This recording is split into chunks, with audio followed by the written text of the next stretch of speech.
Don't shave. I have recently made one of the biggest mistakes in my life, and I offer my story to you, that you may learn from my error. It all started, as many things do, with me having trouble shitting. No, I was not constipated. This was not a regularity problem but a matter of technique. It seems my ass hair had grown to such a length that tiny balls of shit were constantly getting tied up in the matted jungle between my ass cheeks. It led to much frustration, with me knowing that I still had something to drop, but unable to shake the tenacious turd loose from its but hair-dwelling place. Eventually I would have to do one of two things, either reach down with some paper and try to pinch off the lingering loaf, which required careful precision to avoid smearing the creature all over my rear, especially since I had no way of seeing what I was doing, or just go for broke, start wiping, and hope that I could remove all the leftover fecal matter before the toilet paper reached its can't-be-flushed threshold. As I was contemplating this problem, I had what seemed at the time to be a brilliant idea. Hey, this is my butt and my butt hair, right?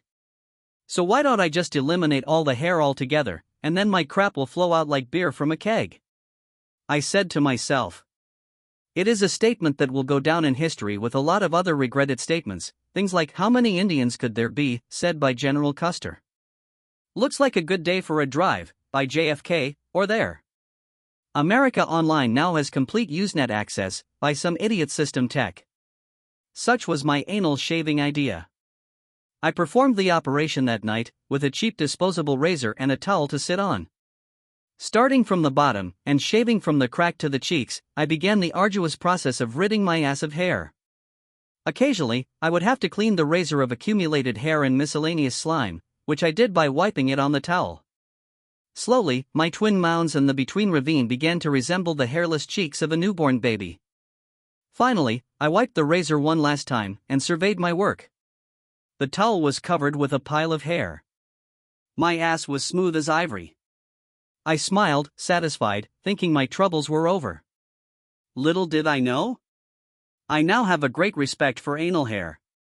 Like everything in this world God created, it has its mighty purpose in existence. It was only after I had removed it that I started to learn how much I had been taking it for granted. For one, it provides friction.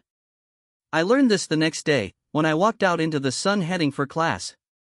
After climbing 2 flights of stairs and starting to sweat, I started to notice something unpleasant. The sweat was accumulating in my crack, and was causing the unpleasant sensation of my 2 ass cheeks sliding past each other with every step. I thought about going to the bathroom and wiping it off, but had to get to class. Eventually, I thought, it would dry. Unfortunately, it did dry, but only after mingling with the microscopic shit molecules lingering around my brown starfish. When I stood up after class, my cheeks were stuck together with a slimy sticky shit/sweat combination. As I made my way back to my dorm, it started to itch. And I mean it itch. Felt like a swarm of ants was making its way up and down my crack. Fighting to keep from jamming my hand down there and scratching away, I rushed back to the dorm. Unfortunately again, this exertion caused me to sweat, and when I finally reached my room, my cheeks were sliding back and forth against each other like a pair of horny cane toads.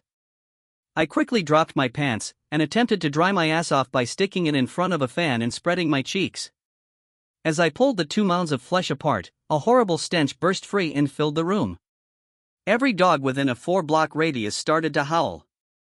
I had it worst of all, as the ripe aroma of festering shit/sweat went into the fan and blew back into my face. I fought to keep from heaving. And as I sat there, fighting vomit, my ass cheeks spread and dripping, with the concentrated aroma of my body odor mixed with the tangy smell of my own shit blowing right into my face, I had only one thought: it will be like this until the hair grows back. Weeks. Later on, trying to deal as best I could, wiping my ass at every opportunity, I discovered another wonderful use for ass hair: ventilation. I attempted to launch a fart, only to have it get stuck between my ass cheeks.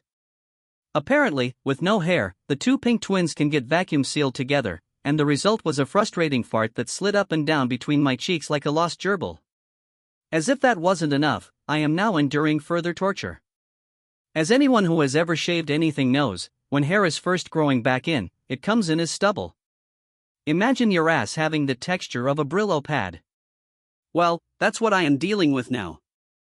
It is a hellish torture, and there are many times when I just look out the window and contemplate why I shouldn't just jump out and get it all over with in one fleshy splat, rather than endure this constant agony. All I can say is, friends, don't shave your ass hair.